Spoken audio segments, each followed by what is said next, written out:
IPL 2026-এর 52তম ম্যাচে আজ Rajasthan Royals আর এবং গুজরাট টাইটান্স জিটি জয়পুরের সওয়াই মানসিং স্টেডিয়ামে মুখোমুখি হতে যাচ্ছে। ম্যাচটি রাত সকাল 7:30 শুরু হবে। পিচ রিপোর্ট এবং দুই তারকা খেলোয়াড় শুভমান গিল ও বৈভব সূর্যবংশী সম্পর্কে বিস্তারিত তথ্য নিচে দেওয়া হলো। Pitch report: Sawai Mansingh stadium, Jaipur. Batting স্বর্গ: চলতি 2026 সিজনে জয়পুরের পিচ ব্যাটারদের জন্য অত্যন্ত সহায়ক। এই মৌসুমে এখানে প্রথম ইনিংসের গড় স্কোর প্রায় 226। পেস ও বাউন্স: শুরুর দিকে পেসাররা কিছুটা মুভমেন্ট এবং বাউন্স পেতে পারেন, তবে ছোট বাউন্ডারির কারণে ব্যাটাররা সহজেই রান তুলতে পারবেন। স্পিন ফ্যাক্টর: মাঝের ওভারগুলোতে স্পিনাররা, বিশেষ করে রবি বিষ্ণই এবং রশিদ খান, কার্যকরী হতে পারেন। টসের ভূমিকা: শিশিরের ডিউ প্রভাবে দ্বিতীয় ইনিংসে ব্যাটিং করা সহজ হতে পারে, তাই টস জয়ী অধিনায়ক সম্ভবত প্রথমে ফিল্ডিং করার সিদ্ধান্ত নেবেন। শুভমান গিল ও বৈভব সূর্যবংশী বর্তমান ফর্ম ও ভবিষ্যৎবাণী। খেলোয়াড়, দল, বর্তমান ফর্ম ও হাইলাইটস।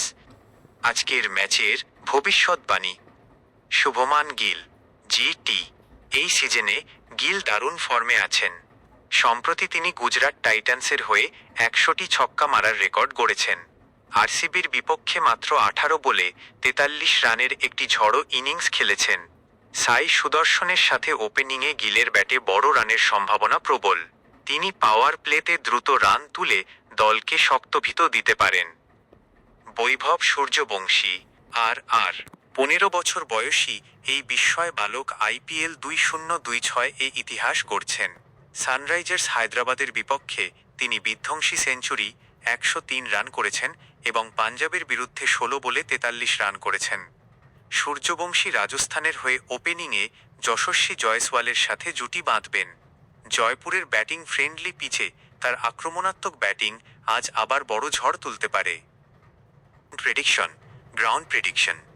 রান সংখ্যা: হাই স্কোরিং ম্যাচ হওয়ার সম্ভাবনা 100%। দুই দলেই পাওয়ার হিটার থাকায় স্কোর 200-220 ছাড়িয়ে যেতে পারে। জয়ের সম্ভাবনা: ঘরের মাঠে রাজস্থান রয়্যালসের পাল্লা কিছুটা ভারী, 55%, তবে গুজরাট টাইটান্স টানা 3 ম্যাচ জিতে দারুণ মোমেন্টামে আছে। আজকের লড়াই মূলত রাজস্থানের শক্তিশালী ব্যাটিং বনাম গুজরাটের অভিজ্ঞ বোলিংয়ের রশিদ খান, সিরাজ মধ্যে হতে চলেছে। আপনার কি মনে হয়, আজ কি সূর্যবংশীর ব্যাট থেকে আবার কোনো বড় ইনিংস দেখা যাবে?